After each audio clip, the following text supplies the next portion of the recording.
Yeah. On the Surviving White Belt podcast, we basically just want to hear your stories and hear what drives you past jiu-jitsu, what makes you continue, and also find some useful tips and also share your experiences that might help people just stick through the pain and punishment that especially the first few years of jiu-jitsu will definitely be. So how did it start for you? Yes, I used to watch a lot of MMA just on YouTube, actually, like, the way the UFC uploaded like the free fights. And I watched a lot of YouTube in general, to be honest. And then I ended up finding like some like I would like deep dive some of the fighters on the cards. Well, I've probably not deep dive. I think I believed it. All the hyperbole that came out of like Joe Rogan's mouth, but he'd be like, "This guy's the best jiu-jitsu fighter ever," and I was like, "I wonder if there's videos of them doing jiu-jitsu." And then I was like, see some highlights of like Jacare and stuff, and then I watched some highlights of like the Mendes brothers and stuff like that. Through that before I ever did jiu-jitsu. Because they just like recommend at the side, and you can tell that they move nicely even when you don't do jiu-jitsu, right? Like the way the Mendes brothers move, especially if they're against somebody like in those old highlight videos, they're just moving so fantastically. So then I was at home and I wanted to do MMA, but there's like when you put in MMA gyms, the only thing that come up was like scary people with like tattoos on their faces, like the sort of people I was like, fuck, I don't know if I want to go in there. It was a bit intimidating, so I searched jiu-jitsu gyms. And I went to a jiu-jitsu gym. It's funny because I started on my 16th birthday because like they said kids classes end at 13 and then adults classes start at 16 or something like that. But anyway, essentially adults classes started at 16 and I took it very literally. So I made my mum drive me on the day of my 16th birthday because I was so excited to start with like my passport in hand and stuff. And then I get there and it turns out there's like 15 and 14-year-olds in the class. They didn't ask for my passport at all. I was like ready, like, I had it in my back pocket. It's like when you buy your first alcoholic beer from the shop when you're 18 and you're expecting them to like ask for your ID and then they don't. It's like a big disappointment almost, I put up in my head. For this gym, I went to the first gym. It was more like a hobbyist gym. I think I went 2 times a week maybe. And then I ended up after like 6-7 months switching to a more serious gym. I actually had an MMA team, so I'd done a bit of MMA alongside the jiu-jitsu. But the team was like, it was called the Jiu Jitsu Misfits then. It's called SPG Mori now. Especially back then, it was like one of the premier competition teams in Scotland. Mm-hmm. A few of the guys really good. This guy, Kev there, who's like, I always say like if you get beat by Kev, you're going to go on to big things because he beat Owen Flanagan when Owen Flanagan was skinny. He beat Papa when Papa was a teenager. And it's like he's beat all these random people and then like these people blow up. And then there's a few other good people. The coach there was 90 kilograms. He was brilliant, really good at jiu-jitsu. Horrible to roll with. I think it's probably the reason I got a good guard because he's a heavy, big. You don't lie on top of you. He never competed much, but if he did, I'm sure he would have done really well, especially by like a British standard. So yeah, I trained there until I went to uni. And trained at the Grip House now, or representing East Coast. And I used to go over to Ireland a bit to train, but I never lived in Ireland. Everyone always thinks I live in Ireland or I'm Irish, but no, I've always lived in Scotland. First up in the Highlands and Moray, my dad in one place, my mum in the other, and then in Glasgow ever since then. All right. And so your first jiu-jitsu gym that you visited was also in Glasgow? No. So these are up, both the gyms, the first one I went for 6 months, and then the Jiu Jitsu Misfits, SG Moray, they're both in a place called Elgin, which is in Moray, which is like in the north of Scotland. All right. Along the coast. It's like one of those places where there's like probably more sheep than humans, Everybody knows everybody. Some people's girlfriends are probably their second cousins, one of these sort of places. Which is it was crazy. There's 2 jiu-jitsu gyms in this town, and one of them was actually quite good. But I think now, like, there's still 2 jiu-jitsu gyms in that town. The other big city, the one in the Highlands, is Inverness. I think that maybe even has like 3 jiu-jitsu gyms, not 4. It's like crazy, Wow. But I heard like from a friend who was connected to the guy who runs the 10th Planet in Banbury, that apparently it's like a trend that, especially in Britain, that the smaller towns actually have more jiu-jitsu gyms or have better running gyms because there's not so much diversity. There's just soccer and maybe there's something else. And like these few outcasts like who don't have anywhere else to fit, they somehow find jiu-jitsu. And then especially I don't know if any of the teams are like have lots of members or anything. My theory is more there's like less to do up there, so people are always falling out. So like this is the more gyms start from that, But yeah, there seems to be like there's a proliferation of jiu-jitsu in the UK at the moment, Anyway, I don't like how many of the teams that are starting up are good is a different question, but like there's Like it's definitely growing. You know, I think it's growing everywhere. Absolutely. Which is a good thing, I think. But yeah, Britain is definitely one of the biggest hubs. I mean, yeah, I would still call it Europe, but in Europe, right? This is where Polaris is. This is where Scottish people definitely would like it to be called Europe. Just let it be said, we didn't vote for Brexit. None of us. But let us get back to your first class. I would be interested in how that was. So you had the whole anticipation build up.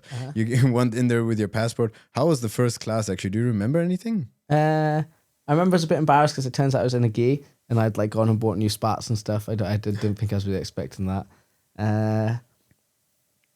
I triangled somebody, but I locked it the wrong way because I didn't know. Because I'd watched lots of jiu-jitsu tutorials in the house, you know. But there's things you miss without the context of doing it. I remember I managed to lock a triangle on someone, but the arm was the wrong way. And I just really enjoyed it. But I don't remember what was taught. The techniques they taught at that first gym were a bit questionable, you know. Like I think it's more like there's nothing wrong with this sort of training. Like it serves a purpose and a place for like why some people go to jiu-jitsu. But it's more like an old boys club for people to like hang out, do some fun techniques, you know, that the coach maybe saw on YouTube or something, and then, you know, roll a bit. But it wasn't like serious, you know. Yeah. There's no like real structure behind the training, no like drive to choose the best techniques, you know, and like a big focus on like tradition, like lots of going down the mat and kicking each other's legs in like judo warm-ups, you know. And I've done 6 months of that, and I still don't think I've ever hit judo pro in jiu-jitsu. So maybe not the best way to like actually learn your stand-up.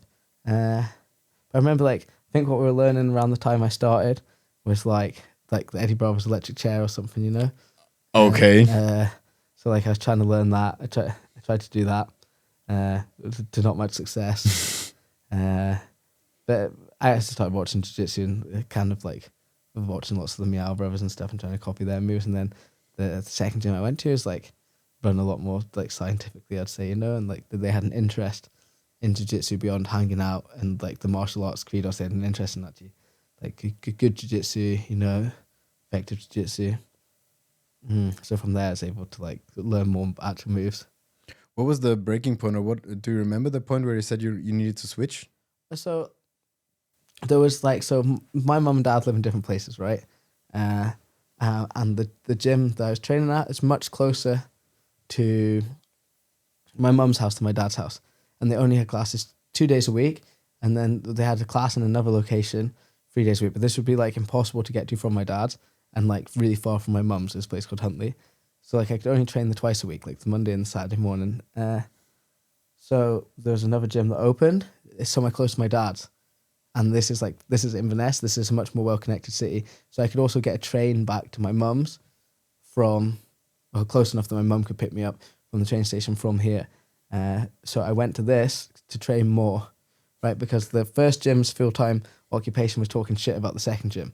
Because they'd all trained together at some stage, you know, so one of these situations. Classic. And that one of the people wanted to keep control, or like the younger people are actually interested in training and competing. Like they're like this, I mean, we can tell that what you're teaching is bullshit. There's a way for these people to coexist, but not with both people like keeping the control that they want, right? So I went to this gym, and then I could immediately tell, I was like, this is just better. Like the people that came to teach the first class were the people from the gym in the same town that I'd heard loads of like shit talking about. But they were immediately more interested in jiu-jitsu for me. Like they knew a lot more, and they were more interested in me, you know, like they wanted to answer my questions. It wasn't like my questions were getting in the way of like their like gossiping session or something. It's like they were happy that someone was asking them a question about jiu-jitsu. So like then so I stayed like a couple of weeks just going to that one on the Wednesday, but then I switched pretty quick. I was like, pretty obvious when I wanted jiu-jitsu to be good at jiu-jitsu from the beginning. You know, I wanted to do well. I wanted to try and compete. So it's pretty obvious for me that like the one form of training was better than the other. That's a very interesting observation, though, because like also like when you were here in Innsbruck the last time giving the seminar, you taught a little bit about how you're learning and that you're watching a lot of tape, and so you entered this kind of martial arts realm by watching tape, right? By seeing proper techniques, how it should be done, etc. And then you come into this gym, and after a while you realize that that's not how I have seen it. Whereas a lot of people just go into their first gym, right? And it was similar for me. Like I checked out a few different gyms, and then I saw something that I thought how it should look like, and then I sticked with it until I got my blue belt, for example. And then I also had the thing where like, okay, we're now accessing the time and age of John Danaher and Jiu Jitsu instructionals, and those guys are like pushing it away a little bit. Whereas I'm now starting to gather this community of very few people first who would also be Jiu Jitsu nerds. And I think there's this huge mix of people in different kind of gyms, and different kind of gyms, as you said, also have a different purpose, right? The buddies who hang out after the evening, more like this hobbyist gym, or a place where you can actually be a nerd and just talk about jiu-jitsu, watch instructions, etc. How did that, or like, yeah, how did that influence the way that you are preparing yourself or learning jiu-jitsu nowadays? I don't know, like, I've always, I think, in every field, if I'm interested in something, I've enjoyed learning for learning's sake, you know? And like, I think it's the same with jiu-jitsu. Like, at first, the things you're learning, like, is not, like, you're not learning jiu-jitsu, I don't think, at the beginning. Like, I would watch some videos. I used to watch a lot of, was it Eddie Bravo's Enter the System? Because Joe Rogan used to talk about Eddie Bravo. It's kind of crazy. I can imagine myself ever listening to a Joe Rogan podcast anymore. But like, as like a 16-year-old, it's like some of the stuff. So like, just I used to like watch all these techniques, like the old Budo videos ones. But there's no context to them. I learn these random techniques. I don't know where they fit into anything. And then a lot of the more of the information I was like learning is, oh, this guy won this world championship this year. Like learning people's names. The way that like when you watch MMA, like people probably you try to make them fight, they'd be useless. But they could list off like the trivia and the facts. Like people for football and rugby and these sports, like everyone knows everything, but they'd be horrendously bad at the sport, you know? Like then there's no earlier. So like I think the first stage of learning was that. It's just like consuming information knowledge with no context and just becoming engrossed and interested in the sport. And then the second stage of learning is you start to have some context. I think the second place I trained, like they talked about things like guard retention. I remember there's this guy that had come to do a seminar at their gym, like Martin Aidmer, the Estonian black belt. And he like talked about like having your feet wide and this, and like your knees out past your body. And you had like a 2-hour video, like 2 1-hour videos or a 2-hour video. I can't remember that he uploaded on, is it Vimeo or like Dailymotion or like one of these like strange YouTube alternatives where there's no copyrights. And it's just him breaking down videos of like Keenan and Hafer and all that rolling. And he's like, this is like what you want for your guard retention. And they showed me this video and I watched all of that. I'm like, this makes sense, you know? And then it's like, they talked about like sort of like the way you should like stand and basic moves you should use to pass and combine on top. Like, oh, here you have like a smash pass, a leg drag, a knee cut, and like you're trying to go between these, like combinations between these. And that gives you context and an idea to start building a jiu-jitsu game. The first place is just like, oh, here's a baseball bat choke where you sacrifice. Here's like a Sao Paulo pass from close guard, you know? It's like fun techniques, but kind of useless. I don't know if I ever used any of those.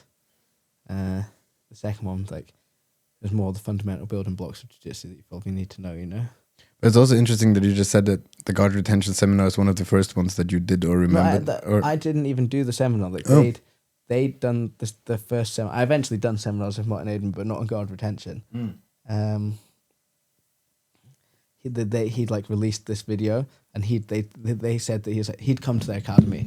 Okay. And there's not many black belts. I remember like when I was training, Martin was maybe a purple belt, Kev was a blue belt, and that was like the highest belts in the gym. So like I don't took me a while before I rolled with a black belt, you know. But then Martin would come to their gym and they would speak to him like he was like, it's confusing because there's 2 Martins, but they'd speak to him like he's like some god, you know. Like, okay. Like he could beat up the Martin in our gym, and nobody could beat up the Martin in our gym, you know, in the battle of the Martins. And then they're talking about like this guard retention, this like system where your legs go past and stuff. And sent me the video. I've always been fairly bendy, you know, like naturally. So like it could give people problems, but like there's like strength and then there's like flexibility and then using it in the correct way. And that just made the video made instant sense, and I think that helped a lot in that part of my game at least.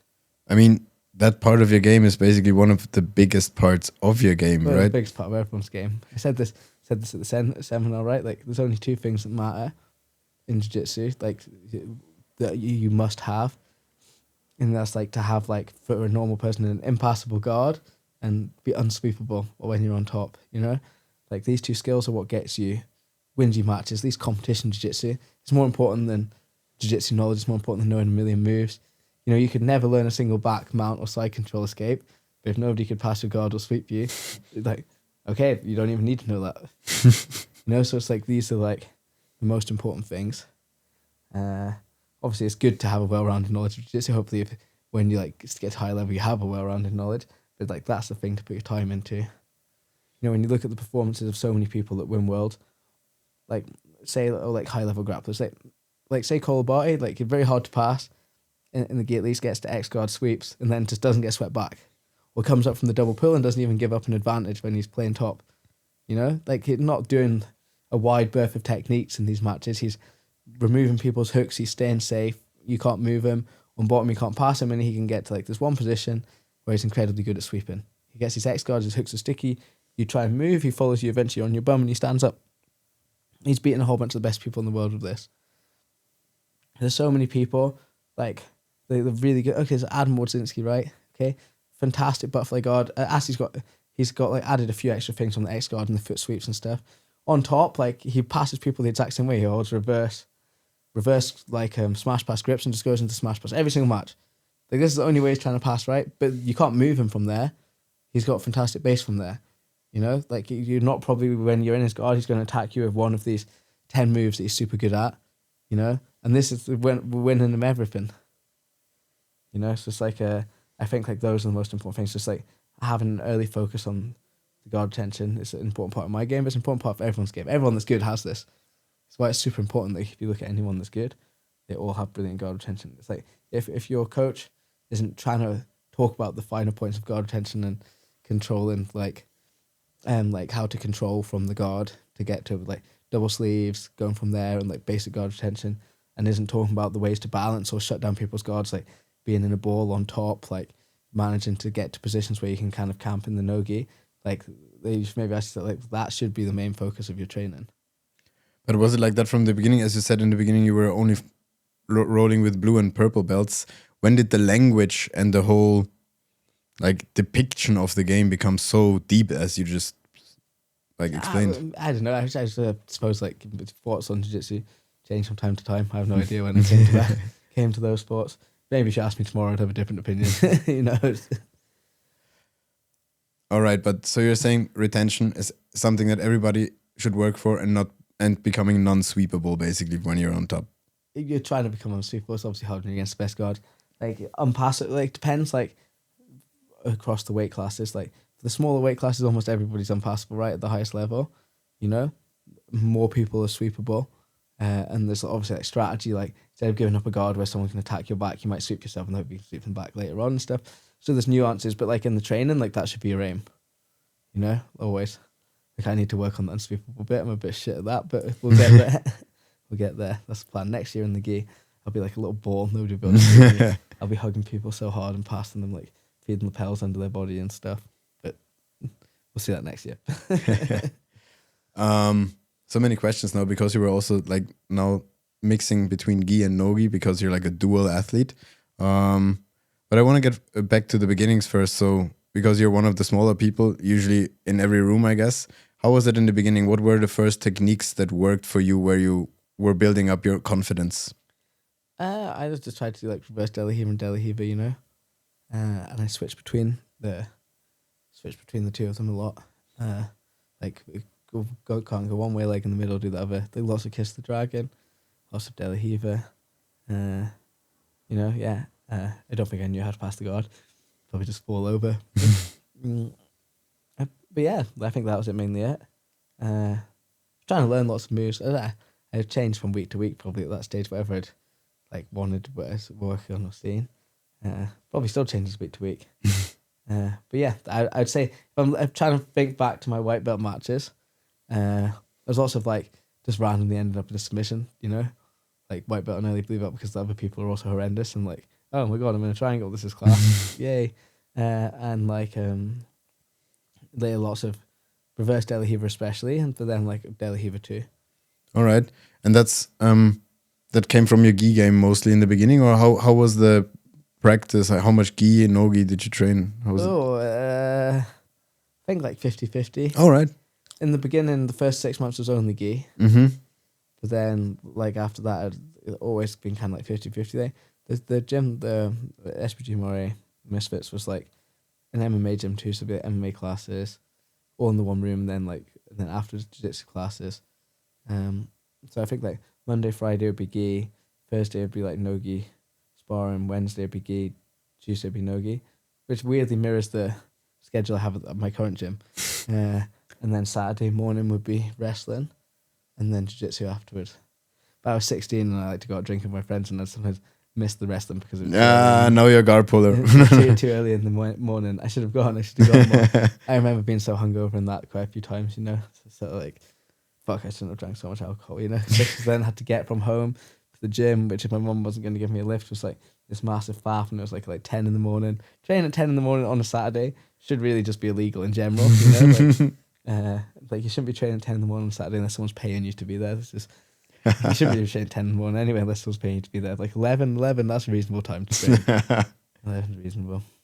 So when did you start, like, figuring your stuff out, not going drinking on training days anymore, or before training days anymore? Are you still doing that? Or less as you get older, you know, like I just had less desire to be drunk all the time than when I was younger. I still like maybe have like drink on Saturday, you know, with my friends. I like dance music, like trance, techno, up-tempo, hardcore, garba, all that. So like I like to have a festival planned here or there in the future. But I'd go to those and dance even if I was sober, to be honest. Like I really love the music and the whole club culture outside of Scotland. Club culture in Scotland, other than a few places, is people in like night tech shorts and taking too much ecstasy pills that are like not even human. But in other places it's really nice, you know. It's like jiu-jitsu, isn't it? For me anyway, it's like somewhere where when you can be there, you don't have to think about anything else. In different ways in jiu-jitsu, you're thinking through the problem of jiu-jitsu, but there you're just like enjoying the music, dancing. You know, it's nice. Nice. How often do you still get to do stuff like that? Less now because like in Scotland, the nightclub scene's like maybe it's the same as what it used to be, but maybe it's become jaded and older and cynical. It's less good. There's lots of decent lineups and stuff, but like I wouldn't say like the scene's there's lots of people that I think are just there to consume as many drugs as possible. Scotland has like a horrendous drug problem, especially a horrendous cocaine problem. It's like ruined so many people's lives for sure. Okay. And it's just you can tell that when you're out clubbing, you know, you're like a lot of people aren't there for any reason other than to be fucked up, and it's especially bad in like the hard techno scene, which is sadly like where like you get the best lineups for that stuff in Scotland, but like it's like a lot of young people and a lot of drugs, and it can seem like a bit sad sometimes, I think. But there's still some club nights, you know, occasionally they're really good. Like some of them more like the stranger forms of dance music, like the donk music, like the funny trance, I'd call it.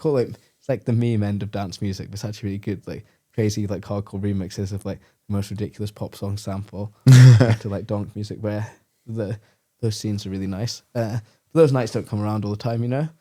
And I do like to sleep. So I've got older. It's like the idea of like a few days not sleeping in a row is less fun. It used to be like, I swear, like when you're young, you just don't need sleep. It's like crazy. You could stay up all night playing Xbox. You could do anything. You're like a superhuman. If I have less than 8 hours sleep 2 nights in a row, I'm like a zombie. Like I'm just grumpy with everyone around me. I'm not happy. I swear, like my body starts to fall apart. So yeah, so I like my sleep now. Nice. So you're prioritizing sleep now. Yeah. Just in general, trying to get better, less time doom scrolling. Yeah. You know. Well, let me check my phone because I'm pretty sure I got a few questions from the people that I sent out. Oh yeah. Okay, I got one question from Johannes since we just got back from food. It's like, how good is kebab as fuel for athletes? Oh, the best. There's like levels of kebab, right? Okay, so you have like a German doner kebab, you know, in Germany. Like this is peak fuel for everything in life. I swear it has your 5 a day in there. They have lots of garlic mayo. It doesn't even taste bad for you, you know? Like, so this is okay. Then you have like sort of like a gourmet shawarma in the UK, which is like somehow it's like advertises itself as healthier than like a German doner kebab, but it's really not. But this is still okay, you know. This is still okay. And then you have like the sort of kebab shops that open till 6 a.m, and you're like maybe potentially eating fried rat instead of like chicken. And these ones are going to give you like a food hangover. And probably the shit. So those ones are not good fuel.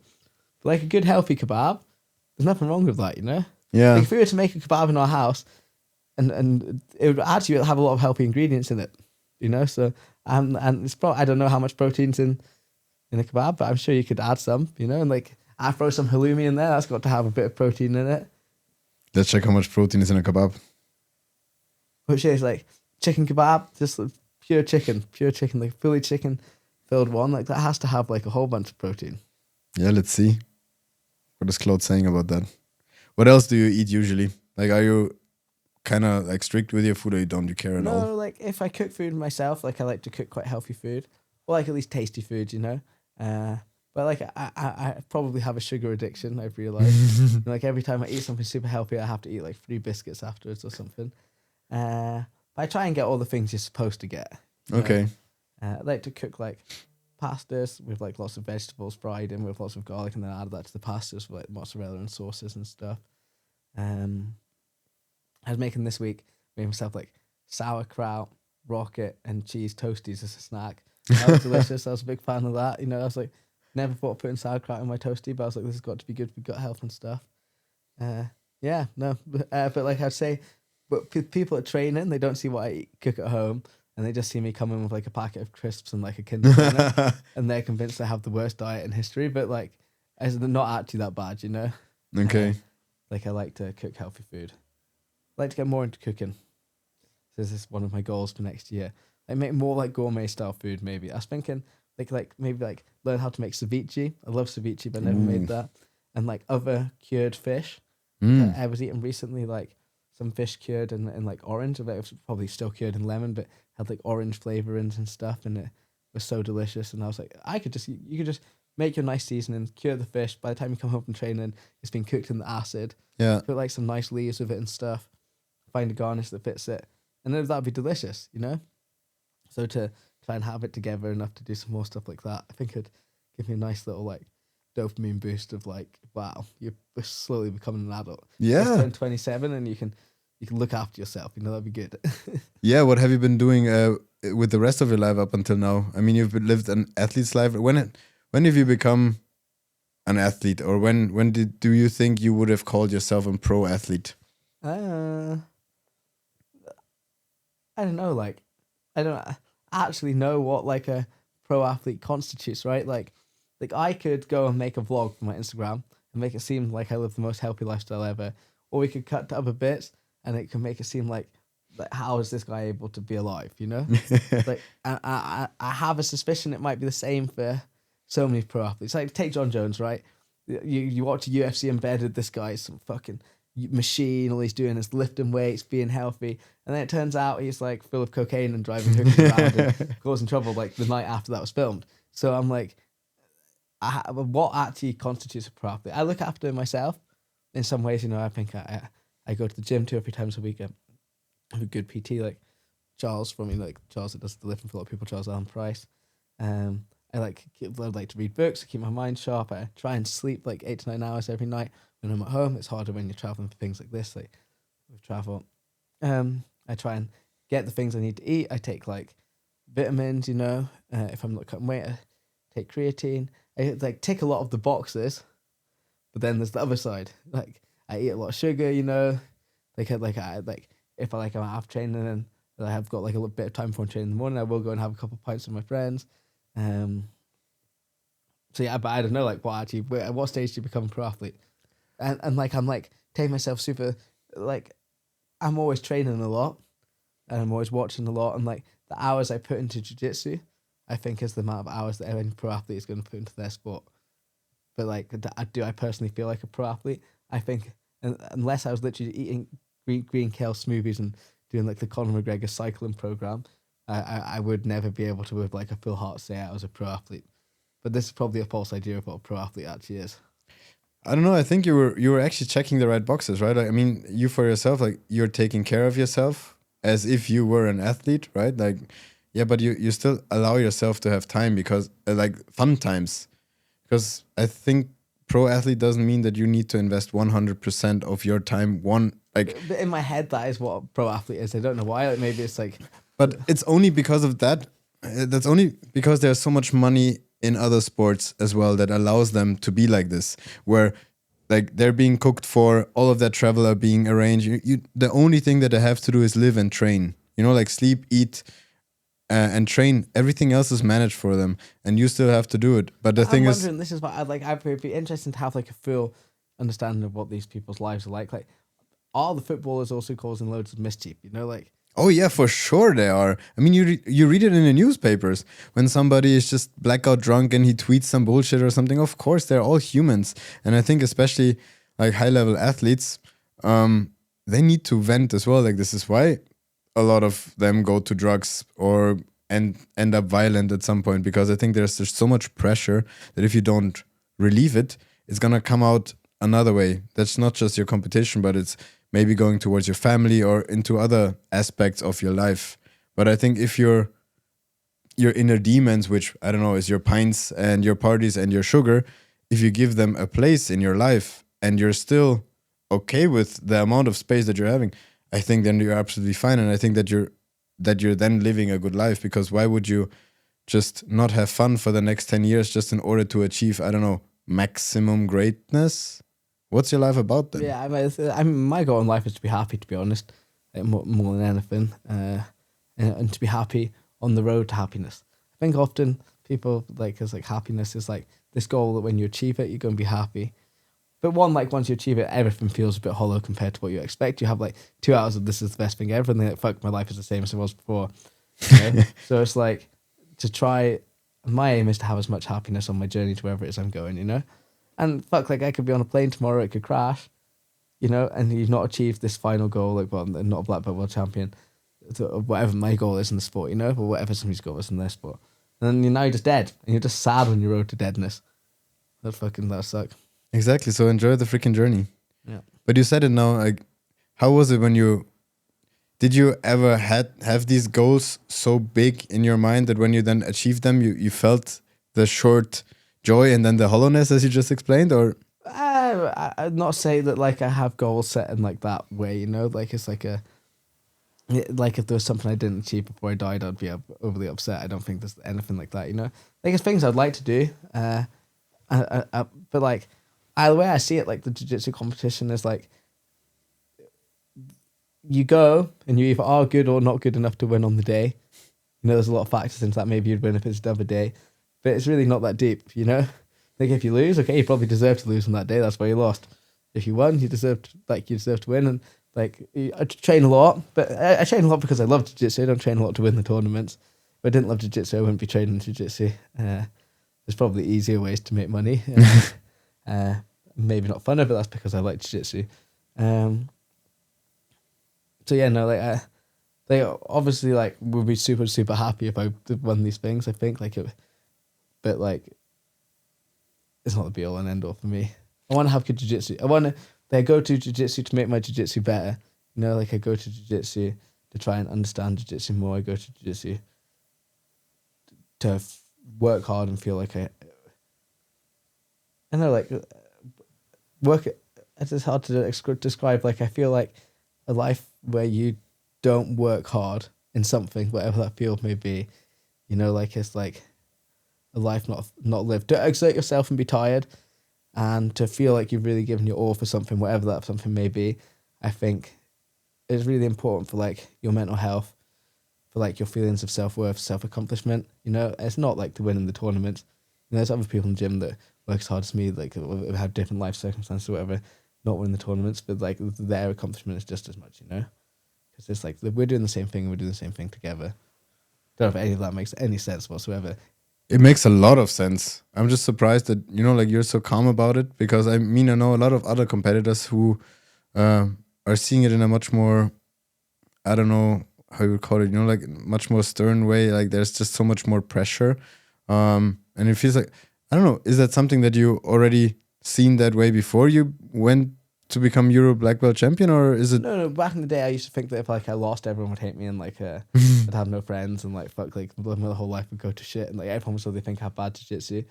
That's gone off, by the way. I don't know if that's... Sorry? That says no signal there. I don't know if that's it. That just happened just there a second ago. Very good info. We're back. Yeah, so what I was saying was I think it cut out just... I saw it in the corner of my eye. There was like a colour change, and I was like, something's going on over there. Really nice. But yeah, I used to think like that people would think of jiu-jitsu super bad, like if you lost, that people would like not like you, like even like you get all these weird crazy thoughts, right? But like that doesn't actually happen. I've won and lost a million tournaments, you know. I've won big things. I've lost at silly competitions I shouldn't have lost at. Like I've had ups and downs, and like people, your personal people, right? Okay, like they decide whether you're good or not based on how you feel when you roll with them. Everyone in your gym, you could lose every tournament you ever did, but if you smoke them in the gym, they're going to think you're good at jiu-jitsu. This is like the deciding factor there, you know? And then the other people, like the wider public, like they only think you're good based on your wins. They don't even know if you've lost. How does your average person know if you lost? If you've lost, the level of tournament for an average person to know that is like a tournament where they just think everybody there's good anyway. You know, so like that has no impact on how they view you. And even if it did, who gives a fuck what random people think, you know?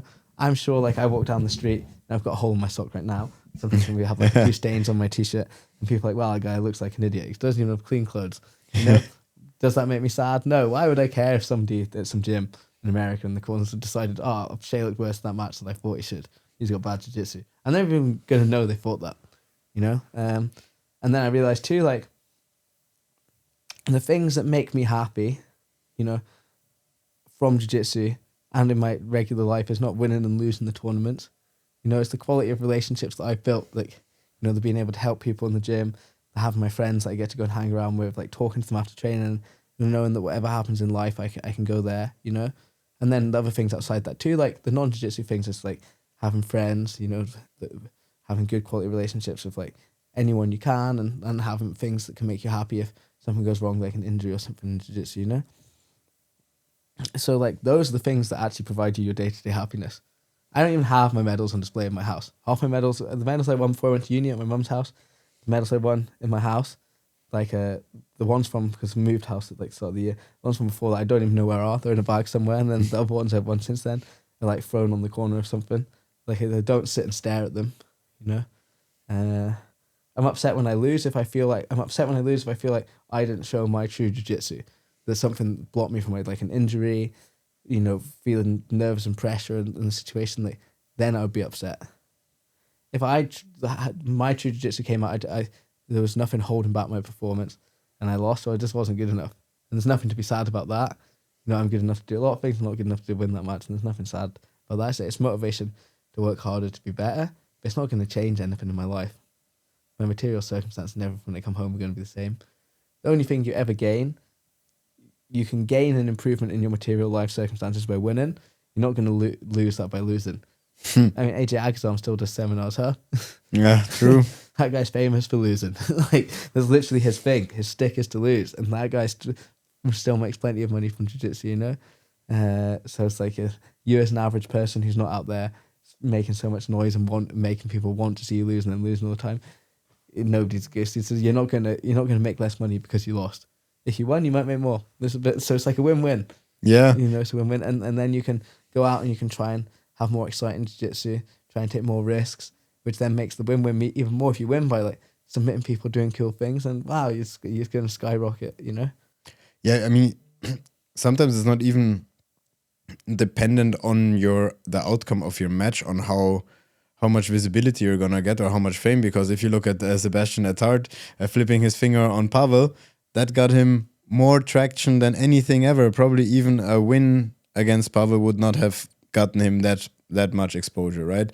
So as you're saying, like, yeah, actually nobody really cares. But I think like we ourselves always think that other people care, or we only then hear those negative things, because also when you're hearing compliments of something that is like something that comes natural to you, you're not taking them. These people, okay, people that compete a lot in any sport, like they build their self-worth on how good they are at the sport, or like how people view them in the sport. You know, like their self-worth is, these people think I'm amazing at jiu-jitsu, you know? These people think this and that. Like, I think, like, personally, your self-worth should be built on, like, how good a person you are, how you treat people around you, how you can help people. You know, like that's like the real. How many people do you know that are good at something, but they're an absolute cunt? Like we were talking about John Jones earlier. You got like Conor McGregor. Like yeah, these guys are fucking sick at something, but do you think they're good people? No. Like I have friends that haven't won UFC titles. You know, they just work a normal job. But I think they're better people than those, and I'd rather be known as a better person by the people close to me than be known by loads of people as something good. Like, who cares what people you don't know think about, you know? Absolutely. I don't know if that actually, maybe that's not like, I think a lot of the people that achieve the greatest have a completely different mindset to me, so maybe I'm hampering myself by my mindset, but like, this is how I view things. Well, if it makes you happy, I think you're entitled to do whatever you want. Die, and if you like, if you're on your journey to death, you're not very happy. It's not a life very well lived for me, you know? I think things maybe change when you have a family and stuff, you know, if you have kids, like you want to make sure that they're supported. Like, this would be important to me, but I'm sure there's ways to both be happy and support your children and be a healthy role model for them, you know, too. Like, not like kill yourself, like through like your own mental struggles with things in front of your children. Like that's going to for sure, like they're going to notice the unhappiness of the home. Yeah. Yeah. Yeah. So finding happiness, and how is it nowadays for you as a jiu-jitsu athlete? Like, how easy is it for you to be even thinking of making a future living, being able to support your family? How long has that been a possibility even? Oh, I don't know. I'm not, the things just kind of happened. I was never thinking too deeply about them, you know. Like I left uni and I was able to make enough money doing jiu-jitsu and never stopped. And then I'm able to make more, you know, and be more and more comfortable material circumstances. I feel in a comfortable place in my life, you know. Like I can buy the things I want. I don't want a lot. Have a nice flat. Can go anywhere, you know. Like the long dawn days, when I first started competing, like I would always be staying in like these Airbnbs or stuff where like I swear like they'd have like shit stained towels. You know, like there'd be like a family having a domestic argument like next door, and I have to take in like some ridiculous bus journey or train journey to the tournament, or like 5 planes when like, you know, you get into the airport and you're about to take like 30-hour journey by 6 countries, 2 of which are backwards. And there's like a little board up there and it's like direct flight to Los Angeles. I'll see you there in like 2 days. And then you go, but now like I can buy the direct flight. Sometimes if it's so much more expensive, I still like tempted to buy the cheaper one, just because like it annoys me to pay so much more for something when there's another option. But like I'm not staying in any horrific Airbnbs, you know, like nice to go traveling, can stay in nice places. And that's comfort for me, you know. Go for nice meals. If something went wrong in my life, I'd have the money to be safe. And that's nice. That's all I need at this stage of my life, you know. Maybe as I get older, things will change. So yeah, like jiu-jitsu's done me well in that regard. But what got you there? When did it correlate? So you went out of uni. When did you start making money with jiu-jitsu? Because that's, I think, also a very important aspect, because a lot of us jiu-jitsu people who just at some point get caught up in the sport, like they don't want to leave it anymore or want to make more and more of that the bigger part of their lives. So how do you start earning money in jiu-jitsu? I mean, like there's like so many ways to make money. You know, I think a lot of people, like when I speak to people that want to do full-time jiu-jitsu, like they want to do seminars and make money from tournaments. They don't want to sit in the gym and teach PTs all day, you know. But it's like you for sure, if you like advertise to the people in your gym, in most places, if you have a fairly busy gym, you know, you could sit and do PTs in your gym all day, and you're going to make more money doing that than most people make doing other things. But like, this just not seen as glamorous, you know. Like, I've always been happy to work even now. Like, I like to teach the PTs to people, you know, like to teach the PTs to kids and stuff. So it's like, if you want everything to be perfect, if you want to live like Tin and Dalper and teach some online videos and like then teach like one class and like PTs for like thousands of pounds, like that's not going to become attainable very fast. If you're happy to like put in like 6 hours of work teaching PTs for like cheaper prices and stuff, you know, like you as a purple belt, as a blue belt, if you're interested in sport, you'll be able to make money through that. Yeah. You know, like if you're a blue belt and you do cheaper PTs than other people, but like you obviously have an interest in the sport, other blue belts and white belts will want the PTs off you. You know, we have like juvenile competitors in our gym, like they're super busy with PTs, like with all the other kids who want to be like, and they're just happy to come in and work and do like the early ones, do the times that the more experienced people don't want to do because it's not a good time, and they're making more money than anyone their age because they're actually willing to work. You know, and like even if you're not willing to work, like even if like that's not possible in your gym, you can for sure take a job that's like going to fit the hours of being able to train twice a day, or like train once a day and do one long session. Then if this your dream to live up to jiu-jitsu, there's ways to make it work, and they're expanding and expanding. Because there's more and more people doing jiu-jitsu. Yeah. All over the world. I think like it's more attainable than people think, but probably like some of the attainability is less glamorous than people think. But like that's like the reality of most things, isn't it? So teaching kids classes as well is a good start. You could teach kids classes. You could do like there's a million ways, isn't there? You could offer to do a beginner's program at your gym to the coaches. You could, like try and like, you could do so many things. There's always like some gym that's like some MMA gym that wants one jiu-jitsu class a week, and they'll pay somebody, so you could go and do that, and then start doing some PTs of those people, and then like there's so many options. I think. How did it look like for you? So I was at university. University in Scotland's pretty decent in that like they give you quite a bit of money. You don't pay to go to university, and then they give you quite a bit of money. So you get like my parents are separated, so I get some money I don't have to pay back, and then like a whole bunch of money you have to pay back, but it's like comes out of your wage once you earn over a certain amount. It doesn't start until you earn over that amount, and that's like earnings post tax, right? So like, it's up to you to suppose like if you do your own taxes, like how much tax you pay. Like jiu-jitsu, like you have to spend a lot, you have to invest a lot in yourself, right? Which is tax deductible. So anyway, so you get quite a bit of money from the Scottish government for being at uni. So I could go to uni, and then I used to teach before uni. I would teach the kids classes. I was horrendous at teaching kids back then. And I ended up teaching that class on the Wednesday, which was the first class I went to of a gym. I ended up teaching that. But then when it came to Glasgow, I didn't teach. Like, at a new gym, like a second oldest jiu-jitsu gym in Scotland, maybe after Rick Young's, I think.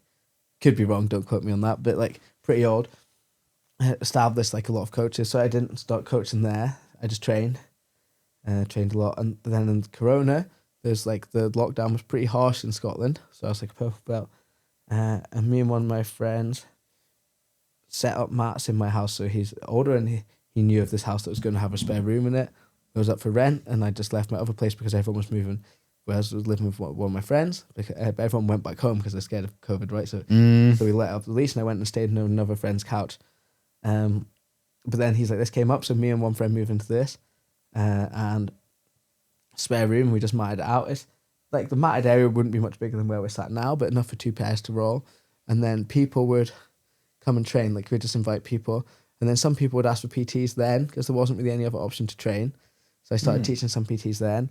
And then like twice a week, I would teach a class in the evenings, just to like the 5 people that would come. But I'd just be like £5 for teaching that class. just like, it's like a mat fee, because I'd buy all the stuff to clean the mats, like there was showers in the house, everyone would shower in my house, it's just like to cover the costs of like that stuff, But then like I kept some of my PT clients after that, and then I started doing like more PTs after COVID. I started teaching classes at the gym I'm at, and then I won Purple Belt Worlds, obviously. How important was that Purple Belt Worlds for your teaching? Like, did you get any fame off of the local community or in the internet? I got sponsored by Tatami, I suppose. Okay. But that was probably it. I mean, I think the post has like 500 likes on Instagram or something. Like, it wasn't like a big thing. It was big for me. Like, I've always thought I was good enough to be a Purple Belt World Champion. Well, I didn't. But like, I decided I was over that COVID period where I was training hard. And it was nice to know that you're not delusional. I always think this about competitions. It's like, you believe you can win, you keep losing. You just like proof you're delusional. So it's nice to know that like that my belief in myself, like I wasn't crazy. Like I visualized it. I was like, I think I can go and I can submit all these people. I went, I submitted all those people. I was like, this is sick. That was the best feeling medal I've ever won, that one. Because I think like that one, more than any of the ones that came afterwards, that one felt like I needed to prove something to myself, maybe that like, because I started to believe I could do that, and like by proving it, it's like open the floodgates, the sense of self-belief that I could win other things, we got like that didn't get anywhere near as much. Like the next year, then I got promoted, and then I won brown belt Euros right away, and Brazilian nationals, straight away. So my first brown belt tournament was Europeans, and you won it. Yeah, so I won that. I submitted everyone. Then did Pans. I submitted everyone. Then I went to Brazilian Nationals, and the Brazilian people don't like to tap. Like I remember the first match, I had this guy. He's actually really good.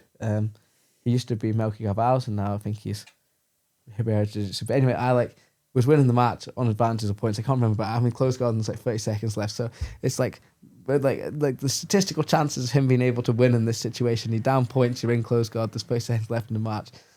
It's like you're in close guard top. It's like you're just not going to win, right? And then I get him in an armbar, and like it's just not happening. Like in the armbar to the end of the match, I'm pretty certain. And it's like arms like he might have maybe escaped and went back to close guard. Don't quote me on this because it's like my memory's a little bit shaky. But I just remember that there was no way that he could have won the match. I have him in armbar, not a short time, and I can just feel his arm like and like not tap him. I'm just like thinking as I'm doing it, I'm like, you're crazy. Like you can't physically win this match. What do you gain by like letting your arm get hurt? You know. But anyway, so then that ruined all submissions. But like I still won Brazilian Nationals. I think my only submission was in the final. But I had Cuban Brawl in the final, and then went to Worlds. And I lost, which was like I was like hoping to win the Grand Slam. I was like, this would be super cool. Like I'd be buzzing if I did that.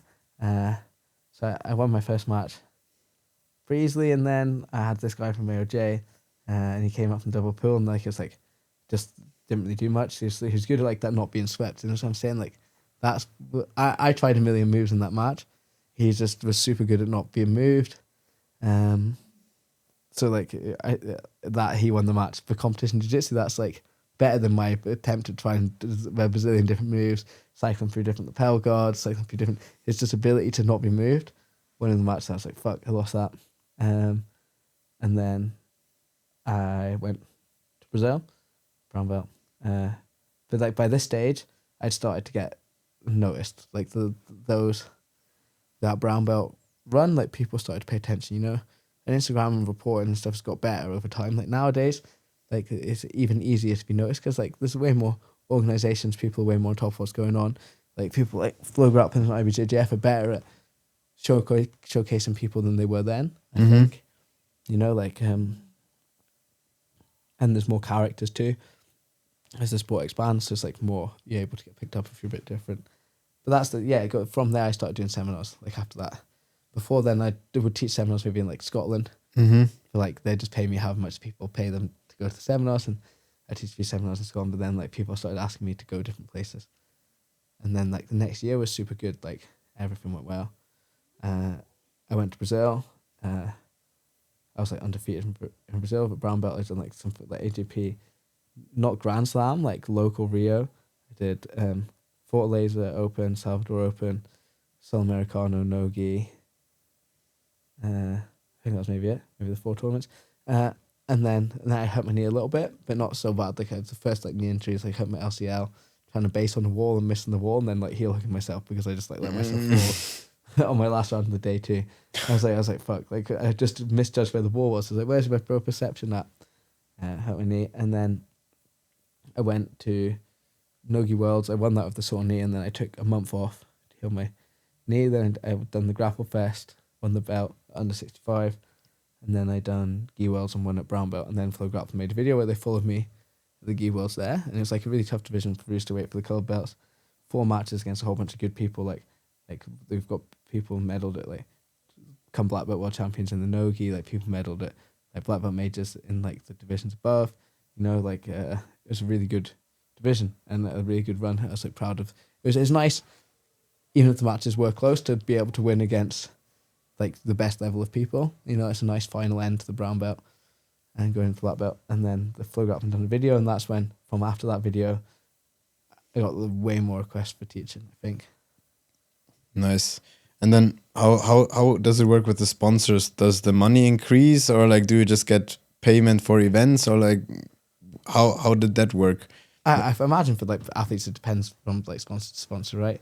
I don't know how much I'm allowed to talk about like that stuff. But yeah, I think it's different from athlete to athlete. But it like with recognition comes more recognition from the sponsors too. For sure. Yeah. Like they're good at like. I think if you stick with a brand too over time, they look after you more and more. You know, like they understand that you've decided to stay with them, and they decide to stay with you, and it's like a reciprocal relationship in that regard. How important is content over competition wins for the sponsors, or like for your income in general. Oh man, that's something I should definitely post more content. Mhm. I actually post a lot on my Patreon because for me, like that's like I feel like I can post like have enough time there, and I post the things that I would have wanted and the moves that I would have wanted to learn when I was starting, and like I break down matches and stuff. But like that's not the short form content that just generates immediate views. Yeah. I need to be more on top of that. You need to bring people to your Patreon, basically. Yeah, I'm not even that. Just in general, like it's something I should work on. Occasionally, like I have a week of like proper productivity. It's like a manic phase. I'm like, I will make videos for Instagram, and I do. And then other weeks, I just can't be bothered. And also, like, it's something I should probably learn about, like what works and what doesn't. Yeah, or maybe you find somebody like Ali who is actually trying to do that for jiu-jitsu athletes in the future, because I think that's a bottleneck for a lot of you guys, right?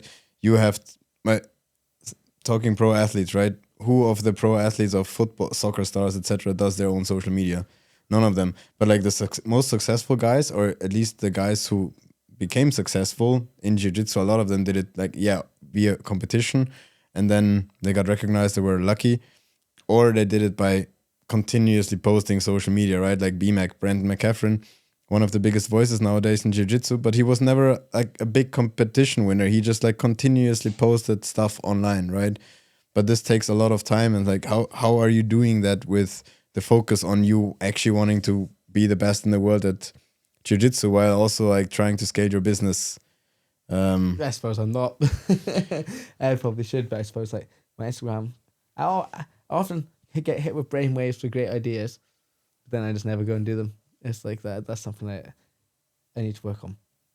I sometimes too, like it's like the technical know-how to make your ideas into reality. You have this idea that's like, this would be brilliant, and then you go and start doing it, and you realize you can't quite like create your vision the way that existed in your head, you know. And then it's like that annoys me, and I'm like, I'm like, I can't be bothered doing that. What would be most helpful for you with that? I have no idea. No idea. Just I imagine it's like anything, just more skill in that regard. If I could put the effort in to generate the first little bit of skill, then it's like learning the language. It becomes easier the more you know, right? Or you delegate it to a white belt or a blue belt. I would like it to be like authentically mine, you know. Like Yeah. it's like for me, like that's important. Like there's obviously sides of me that like you don't put out there on the internet, you know. But I still want like the side of you that does go out on the internet to be a true side of me, you know. Yeah, but this is exactly what we've been thinking about, because, for example, we also have a friend who's now working with, or who's now training with Mo, and I think he's also maybe helping him a little bit, you know, to just, this is in general in the business idea, right? Like first you create your own business, you do it the way that you want it to be done, but then at some point, in order to be more successful and to focus more on your expanding your business, you have to teach somebody else to do it the way that you want it to be done. And I think this is like exactly the issue, is like, how can they deliver the same amount of quality or the same kind of quality, authenticity that I want, right? Like, how can this be mine while I'm not doing it? Yeah, I have no idea. Well, there's reasons, like there's ways to do it, but we can talk about that off camera. But yeah, so like the social media is like a little bit of a bottleneck that you right now are not. It's just like I'm not so like I would like to do better in it, but it's not my main motivation, you know. Yeah, and my it shouldn't be. My motivation is like making my students jiu-jitsu better, Nice. helping people at the gym, and then making my own jiu-jitsu better. But I would like to, obviously, like it's something I would like to be better at, you know. Like it's like one of these things. It's like some weeks I decide I really want to read a lot of books that week. You know, I managed to power through like 2 books. I'm like, this is class. And then next week I decide, you know what, I would really like to make something for Instagram, make a few decent videos for the Patreon. Okay, that's that week to do that week. It's not my main priority, but it's like it has ebbs and flows, right? Yeah. What is your main priority right now? I would like to win Nogi Worlds. Like to just ensure that like life is nice, you know, that my students are doing well. Like I coach a lot of the kids, and like they're the future of jiu-jitsu, they're the future of Scottish jiu-jitsu. I'd like to show them that it's possible to make a nice living and have a nice life through jiu-jitsu. And even if that isn't what they choose to do, I'd like to create an environment where they have a lot of fun and they enjoy jiu-jitsu for jiu-jitsu's sake, you know, not for like just messing around and stuff. Like they even if they in the end they only end up training 3 days a week, but they enjoy jiu-jitsu for jiu-jitsu's sake, and to give them a chance that if it's what they want to pursue, they can live full-time off jiu-jitsu. They can have good enough jiu-jitsu, you know, they can good enough understanding that if that is what they decide to do, they're in a position to do that. That's amazing. That'd be a nice goal. How big is your competition team right now? It's not humongous, you know, like it's like a small group of us. We're all pretty much like friends, you know, like and then like most of the people that like full time in the competition team, we filter down and coach the kids competition team. Like only coach the competition kids, but it's like there's not a lot of overlap between the two. So like the younger like juvenile, like say Andy, he just won Nogi Europeans for the second time at juvenile there. Hopefully wins Nogi Worlds, and then we'll do adult next year. Like he who started I started coaching when he was like 11, 12. It's great, but now he coaches a lot of the kids like to do extra sessions with him, you know. And then like Blair, who came to my house in lockdown, it's like a horrendous blue belt. It's hilarious how bad he was. Now he's so good. Now like one of my hardest training partners. But like I have old videos. I have an old GoPro somewhere, but I swear I gave it to my mum so she could go snorkeling. But somewhere on like that GoPro account, it's like all these videos of me and Blair rolling from years ago. It would be hilarious to break them out to show people how bad he used to be. But he's now like he thinks loads about jiu-jitsu. He helps out loads with the kids, you know. And it's impressive too because he comes, coaches the kids, improves his own jiu-jitsu. He just does the gi, but like improves his own jiu-jitsu a lot. It's like an important person in the gym and helping people out. And he's trained to be a doctor. He's like a fourth year medicine student in a city 2 hours away. You know, like I think that shows like, and he managed to make some money off jiu-jitsu teaching private, and it goes back to what we're saying. Like you're happy to put in the more unglamorous, but he's going to sit 2 hours on a bus. You know, he's going to get up early to come train in the daytime. He's going to go do his doctor stuff. He's going to study when he's on the bus. He's going to be sat at the side of the mat studying to be a doctor. But he's also like teaching, you know, like the kids to make extra money to go to the tournaments, you know. Like it's like there is a way. There's always a way. It's really cool. Sounds like you got a great community going on. Yeah, for me, like for us, like we're all friends, you know. Like everyone at the team, you know, it's in the main orbit. Like from the older guys to the younger guys, I'd say we're all friends. I got questions from a friend of the podcast, and he's been asking, well, because you obviously love jiu-jitsu, but what is it that you love about the sport so much? I have no idea. You have no idea? I mean, like say you're in love with a woman and she asks you, what do you love about her? You can list things, right? But it's something deeper than that, isn't it, love, you know? Like, it's like, you can tell her that she's super beautiful, that you think she's funny and you get on with her. But there's a lot of women out there that are super beautiful. There's a lot of women that are fun. There's a lot that you get on with, but there's something different about that person, you know? Like, I could list some ideas that I think people would want to hear as to why I love jiu-jitsu, but like, I don't know. Like, I just love it. Well, if I think about it, and it comes back to what you said a lot, is about the people. You know, because I always say the sport is what got me onto the mats, but the people and the community is what gets me back to the mats. Like through these hard sessions where you feel like shit, you feel like your jiu-jitsu sucks. What are you even doing on the mats, right? It's the people that you want to see again, the people that even help you through the struggle that you kind of don't want to let down. And I feel like this has also been like somewhat the progression of me going through different gyms and finding like my community. Now with Roots, it's exactly the same that you're saying. There's younger people coming up that are helping the even younger people. And, you know, like there's already this kind of cycle of growth where you're basically always just like enabling each other. Like this would be for me what makes jiu-jitsu so special. And it's, I think also because he had the second question, what makes jiu-jitsu so different from other martial arts? You've never done enough martial art. So you have done a little bit of MMA or not? I suppose, but through the lens of jiu-jitsu though. But I never tried another traditional martial art. They just seem a bit shitter, don't they? Let's be honest. Like what makes you feel like they seem shit? I mean, just like jiu-jitsu is great because you get to like spar your hardest all the time, you know. And I think like jiu-jitsu competition and that's like, yeah, everybody in there, but like most of like people are always in good shape. This is a good sign, you know. It's like there's so much going on. You have to be so good, and people put so much time into it, you know. Like maybe I'm sure people do love martial arts, but like, it's just the idea of like the touch karate and stuff seems so silly, and they're doing the katas down the mat and like 10-year-old black belts and like fat black belts and like, man, like if you're like supposed to be like a black belt level or something, you should be able to take care of yourself. You should be in good shape. You shouldn't be a child, you know. Like you should like it's crazy. Like 10-year-old, like man, I can start with these kids, right? They're like these kids, they could like win 9 years old. They're winning pans. I can start with them and mount on top of me, and I can just mirror them because I'm so much stronger than them. You know, that person should not be a black belt. Yeah.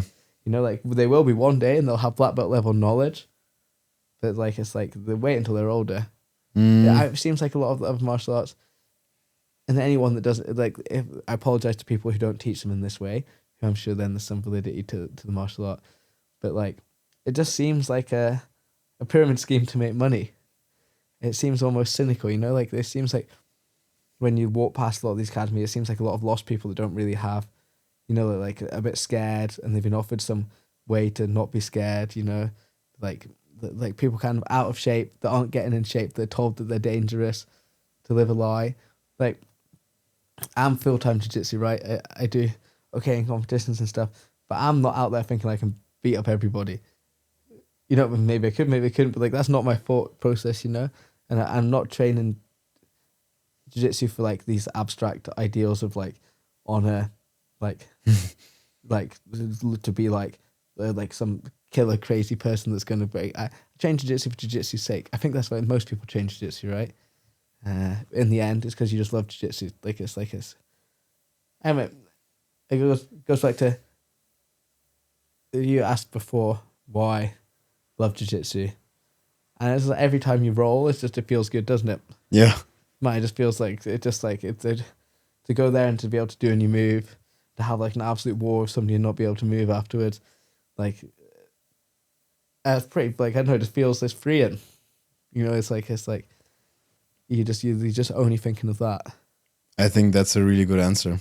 That's it.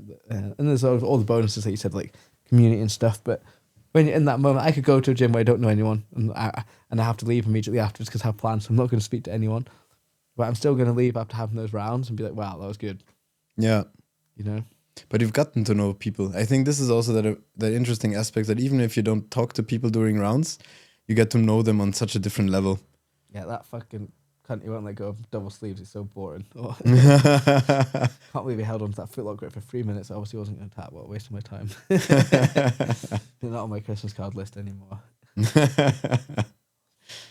Yeah, nice. Do you have anything else to add? No, not at all. I've just kind of waffled at you for ages. I've never really done anything. I've done a couple like this, but never really. I think it went out again. We have still this one. It's good. So yeah, just spoken at you for ages. So I'm sorry. No, dude, it's perfect. That's exactly what I wanted. Any questions that were actually asked, I just spoke. But no, it was absolutely perfect. That's exactly what I wanted, and I think this is also what the people profit most from. It's just like your real experiences. One more question that I have, because you have been now on this amazing Euro run, and you've been telling us how losing you doesn't bother you, but you came back of the freaking ACL meniscus tear injury. Well, it doesn't bother me on a grander sense. but if I lose, I'm super fucking annoyed. Okay. Like for sure. Like it's like, so there's like two sides, right? There's like the grander sense of like 2 weeks afterwards, like I'm gonna be like, it just is what it is, you know. But like after the tournament and I lose, I'm not gonna be like happy. Yeah. I'm not. I think you don't want to win enough. Like, but this is kind of like weird. It's like you have to have both an unhealthy and a healthy relationship with it, I think. Like I'm gonna go home and like be fine. Like I'm not gonna, but my overall self-worth isn't gonna go down. Like that's not gonna change at all. Like I'm not, but I am gonna be like, fuck, I just should have done better. Okay. You know? I'm gonna be like, fuck, but like it's like weird. Like I think sometimes people have those thoughts, and they're upset they lose, but then like they think bad about their overall self. I think bad about the me that went out and did that jiu-jitsu match. It's like you should have done better, and what do I need to do to get better? Like I think about I'm not gonna ignore what's happened. I'm gonna be like, okay, I'll go to the gym and make that better. I think sometimes like everybody I know that's really good at jiu-jitsu, whether like they're really into competing and compete every weekend, and it doesn't like winning and losing on the grander scale doesn't bother them. But like it's still like these people that compete every weekend, they lose, they win. Or one of these people that competes like just at Worlds and it's the home focus. But if they're good, one thing I've noticed is nobody that's good is immediately smiling after they lose. You know, like if they lose, like they're never immediately smiling. There's people that like, I don't think they're competing for competing's sake. They're competing for being around their friends and going to the tournaments and stuff, especially in like the Masters divisions and stuff. which is totally valid and cool. Like, I think, fuck, why not have a lads' holiday where you get to maybe win a jiu-jitsu medal and then go get drunk somewhere nice? I think that's cool as fuck. To be honest, that's probably way healthier than what the competitors are doing. Man, like, leave the wife and kids at home, go to Lisbon, compete in the Masters 3 Blue Belt division, maybe lose but one match, maybe win one match. Who cares? You're going to get drunk for your boys from training afterwards. That sounds fun, doesn't it? But but like, they walk off the mat and they're like happy, you know? Yeah. Because it's not like their full-time thing, you know? Yeah. But like, everybody that's like serious about the competing and is good, like, they do care, even if you then see them 2 days later and they're back training and happy, you know, they're not on some like big depression watch, you know, but for like the next 2 hours you care. Like, that makes sense. You don't want it enough if you don't care, you know? True. Because you have, at the end of the day, put in a lot of work, you know, like, whether you're aware that your work merit isn't based on the competition results, but when you put in a lot of work, you do want to do well. Like, if you studied for a test for school, you know, you are going to want to get a nice result. Obviously. So how was it then when you got this nice result after what happened the but year winning before? is way less, like say winning is like, okay, losing kind of sucks. Like, it's like, winning's just okay, isn't it? Because like, I was like, Even after what was basically like a comeback and the first big showing. It's like it feels good for like an hour. You're like, fuck, okay, Yeah. like, adrenaline relief, I did it. But it's like, you're like imagining, like, picturing that in your head. So you've already experienced it before, and like the ones that you've pictured for sure, you have had a better performance. Like, so like you've seen in your head like a better option. It's not perfect. But what was like But this time you won gold on a sub? Yeah, but like, I was in that Philly saddle, you know. Like, that should have, like, I shouldn't have been there. That was kind of shit. Like, I was like, fuck, I might get leg locked here. This would be shit if I get leg locked, wouldn't it? I didn't, but like, I was like, this is a bit too close for comfort, you know. Like, I'd like it all to be like perfect. Okay. You know. Yeah. First match is like I did the black hole pretty quick, to be honest. Always do this, but it would have been nice to do something that wasn't that. I always do that. It just always end up like, well, I'll just black hole them. It would have been nice to like to show some more passion. I think this is the next thing, like in the gym, like with people with good guards, I feel like I actually can pass very well, you know. Mm-hmm. And it's to show that in the competition. You know, I want to be able to show. Like, I feel like in that regard, when I'm on top, my jiu-jitsu in the competition is like behind my jiu-jitsu in reality. Mm-hmm. You know, I think this in a lot of ways. Like, your competition jiu-jitsu for me is always like at least 2 months behind what's going on in the gym. Not overall, because you can really focus on some areas, but like, you never show the same variety of moves that exist in the gym. And I was like, next year my goal is to try and compete enough that the Shay you see is the one that would exist in the gym with the same variety of moves, same freedom of movement, the same like versatility in every position. So that's the goal for next year. That's super interesting what you said. Now I have to pick it up.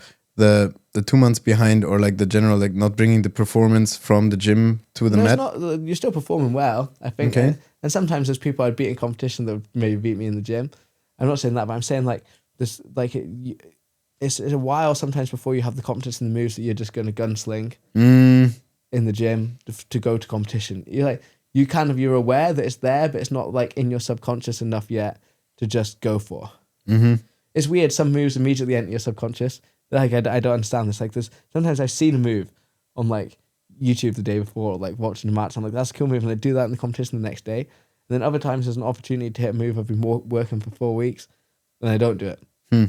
So like, I don't understand like the where it comes from, but like, I think it would just be nice to like to just go out and kind of have the same gunslinger attitude, having the. I think sometimes like it's easy to become a bit more risk averse in competition. And I'm way less risk averse than I used to be, but like there's still like a degree of like freedom I would like to have, you know. There's not quite been attained yet, but I think like I was on the way to that before I got injured, and like my jiu-jitsu is way better now. But like I think I maybe went like just by the time not competing, like a few steps back, and like the freedom of movement.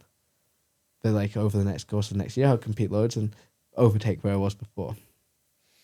That's super interesting. So the time off the mat actually made your jiu-jitsu better by being able to like reintegrate everything, or? Well, I mean, just like I feel like a period where you're injured is like a period where it's like enforced learning, right? Like, so it's easy to go to training. I was speaking about this earlier in the gym. It's easy to go to training and go through the motions and train hard and think that that's enough, you know? And also, like, if you train twice a day and you lift weights and stuff, like, you're pretty brain fatigued. Like, physical fatigue goes and impacts your brain fatigue. And then, like, maybe you go see your friends, you do a few other things. Like, your energy to go and properly study jiu-jitsu is limited. And then sometimes on, like, Sunday, your day off or whatever, you know, like, it's like, fuck, I'm going to watch some movies. Like, I'm not actually going to do jiu-jitsu. I'm going to cook some nice food. And you watch, like, 2 or 3 jiu-jitsu matches. When you're injured, it's like you have this excess store of energy, this lack of fatigue when you're properly injured. And you can put that into like a learning phase. You can go watch lots of jiu-jitsu, study more widespread things. Like your focus, the energy that you were putting into your 2-3 hours of rolling a day can now go to studying, you know? And it's like, that is obviously, I think it's energy expenditure. It's like when people play chess, they burn loads of calories, right? Because to really focus on something, you have to expend a lot of energy. So you can use that energy now and put it into like different XP points, you know? And like once you've done something for a while, I think this is hard before you've done something for a while. Once you've done something for a while, you can kind of play over scenarios in your head, and in a way it replicates doing the actual thing. Yeah. Like if you have a deep enough understanding that you can make 2 people in your head do jiu-jitsu and actually look like jiu-jitsu, and they actually have all the right reactions and you can play both of them, you can go through different scenarios and try and learn, you know? And being injured is a chance to do that. So there's lots of things I learned when I'm injured, lots of ideas and concepts that I'm now applying to my jiu-jitsu that came when I was injured. You know, I'm trying to have some like less intense training days now. It's not just every day is just sparring super hard, and it's just where the idea is to go and discuss techniques more. And like when the discussion like naturally leads into like sparring, then we go over a bit of sparring in the position, then we chill out and we discuss again. Like kind of like the way that like university professors get together and just talk about things to try and further their knowledge. But like this is probably more possible as my students get better, and my training partners, you know, get more. They push deeper into competition jiu-jitsu too. But yeah, I think like being injured isn't an excuse to get worse at jiu-jitsu. You can choose for it to be that. You can choose for it to, or you can put the same amount of effort you put into jiu-jitsu when you weren't injured, and continue progressing for sure. Nice. Thank you, Shay. No worries, thank you. Wow, thank you, bro. That's good to know of your face.